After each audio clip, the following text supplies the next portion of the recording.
Paragraph है, paragraph से pointers में तुम्हें लिखना है जिससे एग्जामिनर को समझ आ जाए कि बच्चा समझ गया है, उसने इम्पॉर्टेंट असेंशियल इन्फॉर्मेशन ही लिखी है। इम्पॉर्टेंट ये चीज़ है कि आप मेंशन करो आपकी एड्रेस जो कि क्वेश्चन में गिवन रहती है मोस्टली, एंड उसी के साथ साथ डेट। तो बोर्ड्स में ना आपने बहुत सुना होगा कि अरे जिसकी राइटिंग अच्छी उसके मार्क्स बहुत अच्छे। नहीं, ये नहीं होता। जिसकी प्रेजेंटेशन अच्छी उसके मार्क्स अच्छे। कॉम्पिटिटिव एग्जाम्स है, उसमें बहुत कड़ी मेहनत करने की नीड पड़ती है। बहुत मेहनत से हमें क्या है, इन एग्जाम्स को क्रैक करना पड़ता है। ये जो है आपके सामने आपकी स्क्रीन पे, ये आपके लिए एक रोल मॉडल है। मतलब अगर आपने इस पेपर में, इस बच्चे ने जो लिखा है बहुत ही अच्छा पेपर अटेम्प्ट किया है, ये एक बहुत ही सही तरीका है, आइडियल तरीका है पेपर सॉल्व करने का। अगर आपने ये तरीका सॉल्व कर लिया, ये तरीका क्रैक कर लिया, तो आपके भी ऑटोमेटिकली मार्क्स में आपको डिफरेंस देखने को मिलेगा।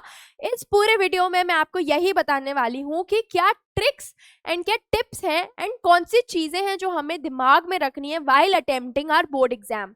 सबसे पहली चीज जो आपके सारे सब्जेक्ट्स में लागू होती है बच्चे, कि ये जो डिटेल्स है ना, आपका रोल नंबर हो गया, सब्जेक्ट कोड हो गया, ये सही लिख दो। इसमें गलती करी तो ये पूरी मेहनत वेस्ट, ये पूरा पेपर वेस्ट, साल भर की मेहनत waste. So I request you कि जो भी आपकी डिटेल्स है वो बहुत ही करेक्टली, वो बहुत ही अच्छे से लिखना, ठीक है। अब आते हैं हम हमारे क्वेश्चंस पे। तो बोर्ड्स में ना आपने बहुत सुना होगा कि अरे जिसकी राइटिंग अच्छी उसके मार्क्स बहुत अच्छे। नहीं, ये नहीं होता। जिसकी प्रेजेंटेशन अच्छी उसके मार्क्स अच्छे। प्रेजेंटेशन और हैंडराइटिंग में बहुत फर्क है। प्रेजेंटेशन मतलब अगर आपकी हैंडराइटिंग गंदी है तो भी आप कितनी सफाई से लिख रहे हो, कितना नीटली लिख रहे हो, ताकि एग्जामिनर को बहुत जल्दी देखते ही पढ़ने में आ जाए। लेजिबल कितना लिख रहे हो आप, वो ज्यादा इंपॉर्टेंट है।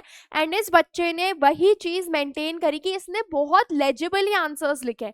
इन्होंने सेक्शन ए बिगिन किया तो इनने सेक्शन ए को अच्छे से अंडरलाइन किया, क्लियरली दिखाते हुए कि ये सेक्शन है, यहाँ से बिगिन हो रहा है। ऐसे ही जब सारे सेक्शंस बिगिन होंगे, हमें भी क्या करना है, बहुत क्लियरली दिखाना है कि कहाँ कैसा सेक्शन बिगिन हो रहा है, उसको अंडरलाइन करना है, ठीक है। दूसरी चीज, क्वेश्चन नंबर 1 जो भी है, हम क्या करते हैं, हम लिखते हैं क्वेश्चन 1, ठुसा के वहां पे लिखेंगे। अब एग्जामिनर वैसे ही गुस्से में बैठा रहता है, इतना बंडल चेक करते करते वो तुम्हारे पे प्यार, तुम पे कुछ नहीं, तरस भी नहीं खाएगा। उसको समझ आएगा तो वो चेक करेगा, उसको समझ नहीं आया वो फाड़ के कट करके आगे निकल जाएगा। उसके पास ज्यादा टाइम नहीं है कि वो एक कॉपी पे बैठे रहे, फोकस होके पढ़ने की कोशिश करे। तो हमें सामने जितना हम उनको लिख के देंगे उतना वो चीज हमारे लिए बेटर है। आपको बहुत क्लियरली बताना है कि यहाँ से मेरा क्वेश्चन 1 के आंसर्स बिगिन हो रहे हैं। फिर जो भी आपका सीरियल नंबर है, जो भी आपका सीरियल ऑर्डर है, बाय मिस्टेक अगर आप ऊपर नीचे कर दे रहे हो कोई इश्यू नहीं है, बट सीरियल ऑर्डर मेंशन करना नेसेसरी है। अगर सीरियल ऑर्डर मेंशन नहीं किया जाएगा वो फिर एक इश्यू है, ठीक है। सो आपको सीरियल नंबर बिल्कुल करेक्टली मेंशन करना है, एंड जो भी आपके आंसर है फिर आप उसको लिख सकते हो, ठीक है। आगे चीज समझ में। Upcoming to the next question, जो कि आपका क्वेश्चन नंबर 2 है, जो मेरे को नोट मेकिंग का समझ आ रहा है इस बच्चे के, किससे, आंसर स्क्रिप्ट से। तो उन्होंने नोट्स लिख दिए, ठीक है, एंड ये टाइटल इनने अलग से लिख दिया जिसके लिए 1 मार्क डेडिकेटेड अलग से होता है। अब ये आप ऊपर भी लिख सकते थे, ये आप नीचे भी लिख सकते हो, जैसे आपका क्वेश्चन पेपर बोले वैसे लिख देना। मार्क्स ऊपर नीचे के नोट मेकिंग में नहीं कटेंगे।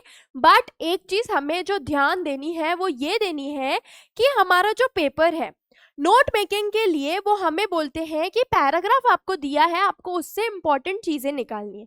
भाई अगर तुम पैराग्राफ का ही पैराग्राफ लिख दोगे, इंपॉर्टेंट चीजें भले निकाल दोगे, तो नोट्स किस काम के हुए ना। पैराग्राफ है, उसको तुम्हें लिखना है पॉइंटर्स में, ठीक है। पैराग्राफ है, पैराग्राफ से पॉइंटर्स में तुम्हें लिखना है जिससे एग्जामिनर को समझ आ जाए कि बच्चा समझ गया है, उसने इंपॉर्टेंट असेंशियल इन्फॉर्मेशन ही लिखी है। सो इनने थीम भी लिख दी अच्छे से, very good very good very good. इनने बीच बीच में लाइंस भी छोड़ दी, परफेक्ट है बिल्कुल। बट एक चीज जो यहाँ पे थोड़ी सी और बेटर हो सकती थी वो क्या, कि अगर वो इधर भी लाइन छोड़ देते एंड इधर भी लाइन छोड़ देते तो वो चीज और ज्यादा नीट होती और ज्यादा क्लीन होती। ठीक है, नेक्स्ट क्वेश्चन पे आते हैं जो कि लेटर राइटिंग का है। इन्होंने माय डियर फ्रेंड लिखा है, क्लियरली शोज कि इन्होंने इनफॉर्मल लेटर अटेम्प्ट किया है। इन्होंने क्या अटेम्प्ट किया है, इन्होंने इनफॉर्मल लेटर अटेम्प्ट किया है जो इनने अपनी फ्रेंड को लिखा है। अब उसमें सबसे पहले इनने सेंडर्स एड्रेस डाली, ठीक है ना, सेंडर्स एड्रेस इनने सबसे पहले क्या है हमें दिख रहा है कि डाल दी। उसके बाद इनने डेट डाली। इसके बीच में अगर आप लाइन भी छोड़ोगे वो भी परफेक्ट है, उसमें भी कोई दिक्कत नहीं है। फिर इनने लिखा माय डियर फ्रेंड रीमा। इसके नीचे भी अगर एक लाइन छोड़ दी जाती तो वो और सोने पे सुहागा हो जाता, वो और नीट लगता। बट स्टिल इसमें भी कोई भी प्रॉब्लम नहीं है। इम्पॉर्टेंट ये चीज है कि आप मेंशन करो आपकी एड्रेस जो कि क्वेश्चन में गिवन रहती है मोस्टली, एंड उसी के साथ साथ डेट। ये चीज इंपॉर्टेंट है। लाइन छोड़ना ना छोड़ना कोई बात नहीं, एग्जामिनर बिल्कुल शेर जैसे नहीं बैठा कि तुम्हें हर गलती पे पकड़ेगा, इतना वो भी फॉरगिव करता है। बट ये ना लिखना ज्यादा इंपॉर्टेंट है।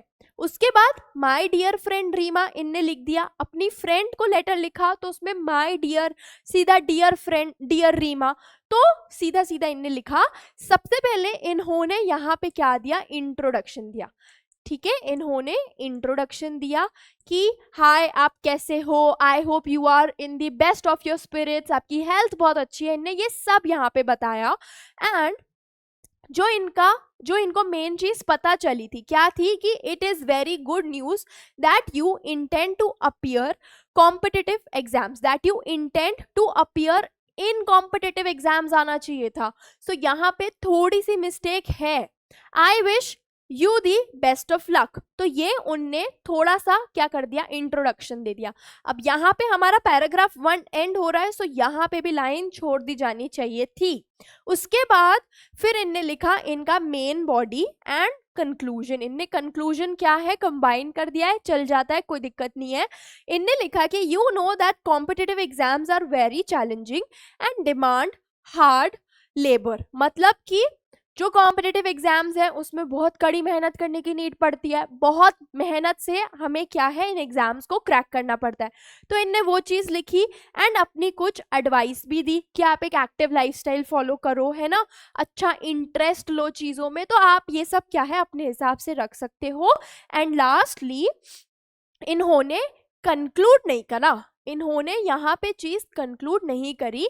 बहुत अच्छे से यहाँ पे कंक्लूड किया जा सकता था कि आई विश यू लक, आपके घर पे जैसे भी सब हैं उनको ग्रीटिंग्स दी जा सकती थी। उसके बाद फिर यहाँ पे सही से लिखा जा सकता था थैंकिंग यू। ऐसे डायरेक्टली लिखना थोड़ा सा अब्रप्ट लगता है, अगर वो कंक्लूड कर देते तो और बेटर होता। उसके बाद इनने लिखा योर्स ट्रूली एंड अपना नेम, वो क्वेश्चन में मेंशन्ड है, ठीक है, वो क्वेश्चन में ऑलरेडी आपके पास मेंशन होता है। आगे आते हैं, नेक्स्ट क्वेश्चन है हमारा the importance of games and sports. तो ये आपकी ऐसे राइटिंग का क्वेश्चन है जिसमें आपको इम्पोर्टेंस मतलब अहमियत बतानी है गेम्स की एंड स्पोर्ट्स की। तो अगेन इनका जो टाइटल था, इनका जो टॉपिक था उसको इनने अंडरलाइन करा एंड ये पूरा इनने लिखा है। अब ना एक चीज इस बच्ची ने बहुत अच्छी करी है कि इनने ना सेंटेंसेस छोटे रखे हैं, एंड यही रीजन है कि ये शीट यहाँ पे है। अगर ये सेंटेंसेस बिल्कुल एक ही लाइन में लिखती एंड करके तो डेफिनेटली क्वेश्चन एंड भी हो जाता, तुम्हारे मार्क्स भी नहीं आते। एंड से हमें एंड नहीं करना है। इधर फुल स्टॉप है, इधर फुल स्टॉप है, इधर फुल स्टॉप है, इधर फुल स्टॉप है, मतलब इनने पंक्चुएशंस का सही यूज करा है। अगर हम पंक्चुएशंस का सही यूज नहीं करेंगे उससे हमारी ग्रामेटिकल मिस्टेक्स बहुत ज़्यादा होंगी। तो इस चीज़ का प्लीज़ ध्यान देना कि आप सही से ग्रामेटिकल मिस्टेक्स क्या है ध्यान में रखते हुए पेपर कर रहे हो, कंजंक्शन सही से यूज कर रहे हो, पंक्चुएशन सही से यूज कर रहे हो, ठीक है। अब इनने पूरा लिखा, थोड़ा बहुत पैराग्राफ इनका अगेन मिक्स्ड अप है, स्पेस दे के लिखोगे तो वो भी ठीक है। फिर आगे आता है इनका सेक्शन नंबर सी जिसमें इनने क्या है मेंशन कर दिया पूरा अच्छे से, बहुत सही से। यहाँ पे 2 क्वेश्चंस इनने अटेम्प्ट नहीं किए तो वो सीधा सीधा गलत हो गए। उसके बाद इनने जो भी क्वेश्चंस अटेम्प्ट किए उसके इनने आंसर्स लिख दिए हैं। ठीक है, आगे देखें। फिर है इनका क्वेश्चन नंबर 7, जिसमें ये अगेन ग्रामर का क्वेश्चन है। तो इनने पूरा सही से क्या है लिख दिया अपने आंसर्स। जो क्वेश्चंस अटेम्प्ट नहीं किए वहां पे एग्जामिनर ने क्रॉस लगा दिया है। सो ये बिल्कुल भी इनका क्या है, करेक्ट है, इसमें कोई भी दिक्कत नहीं है। आप भी ऐसे ही अटेम्प्ट करना, आपके भी अच्छे मार्क्स इसमें आ जाएंगे। ठीक है, आगे आते हैं। आगे आता है इनका क्वेश्चन नंबर 8, जो आता है हमारा लिटरेचर पोर्शन। ठीक है, जो हमारा 44 मार्क्स का लिटरेचर पोर्शन आता है, ये पूरा उसका ही है। यहाँ पे इनने क्वेश्चन नंबर 8 में जो भी आंसर्स लिखे इनके 5 on 5 है। इनके सारे ये जो MCQs है ना, ये सारे 5 on 5 है। ये कहाँ पे है, ये कौन से है, ये इंडिगो चैप्टर्स है ना। ये राजकुमार शुक्ला, वो पीजेंट, इंडिगो चैप्टर का ये पूरा क्या है क्वेश्चन है, जिसमें इनने सारे एक्सट्रैक्ट बेस्ड क्वेश्चन सही से अटेम्प्ट किए। सो इनको क्या है, बिल्कुल 5 on 5 मार्क्स मिल गए हैं। नेक्स्ट क्वेश्चन है इनका क्वेश्चन नंबर 9। उसमें अगेन इनने क्या है, इनने बहुत अच्छे से लेबलिंग करी है, इनने बहुत अच्छे से लिखा है। यहाँ पे इनका क्वेश्चन चेंज हुआ तो इनने वो भी क्लियरली मेंशन किया है, मार्जिन में नहीं, सेंटर अलाइनमेंट में। तो ये चीज अपन ने भी फॉलो करनी है कि हम सेंटर अलाइनमेंट में लेके उसको लिखें, ताकि एग्जामिनर को एक क्लियर आइडिया मिले। एंड ऐसे ही इनने question number 10 long answer question attempt किया द लास्ट लेसन से, जिसमें इनने 75 to 80 वर्ड्स में बहुत अच्छे से आंसर लिख दिया। एंड लास्टली इनने एक और क्वेश्चन यहाँ पे अटेम्प्ट कर दिया। ठीक है, सो लिटरेचर पोर्शन में ज्यादा डिटेलिंग की नीड नहीं है, बिकॉज हम पैराग्राफ में लिख सकते हैं, हम कंटिन्यूस लिख सकते हैं।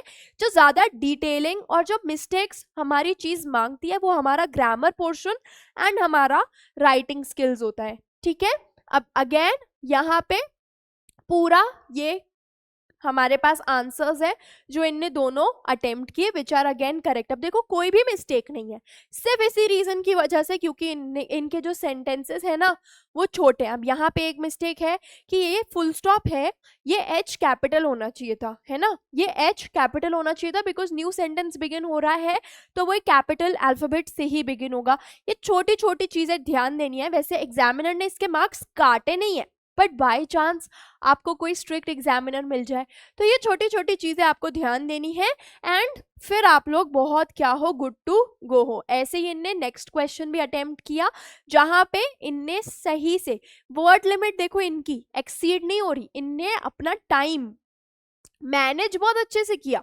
वर्ड लिमिट इनकी हमें 70-75 तक ही दिख रही है। क्लियरली इनने अपना टाइम सही से यूज किया। पता है बहुत बच्चे क्या होते हैं, एक्साइट हो जाते हैं कि ये क्वेश्चन है, अरे ये तो मेरे को पूरा आता है, पूरी समरी लिख डालते हैं। लिखना हमें 75 शब्द ही है, वो लिख देंगे 100 वर्ड, 150 शब्द। तो वो क्या है, हमारा टाइम वेस्ट करता है चीज। इतना लिखो, मार्क्स उतने ही मिलने हैं, मैक्सिमम मार्क्स की लिमिट क्या है, उतनी ही है। एंड इनने नेक्स्ट क्वेश्चन जो था इनका वो भी क्या है, सही से ही अटेम्प्ट किया। तो यहाँ पे हमें ज्यादा डिस्कशन की नीड नहीं है। ओके, सो विद दिस हम लोग क्या करेंगे, हम लोग हमारा ये वाला सेशन करेंगे एंड, जहां पे इनने ये पूरे ही आंसर्स लास्ट के परफेक्ट लिखे हैं। क्योंकि ये लिटरेचर पोर्शन था तो इसमें ज्यादा निटिग्रिटीज नहीं है, जहां पे निटिग्रिटीज थी वो मैंने आपको बता दिया। एंड आई एम श्योर आप लोग वो सारी चीजों का अब ध्यान रखोगे। एंड इसी के साथ ये वीडियो एंड करते हैं। Stay tuned and happy learning.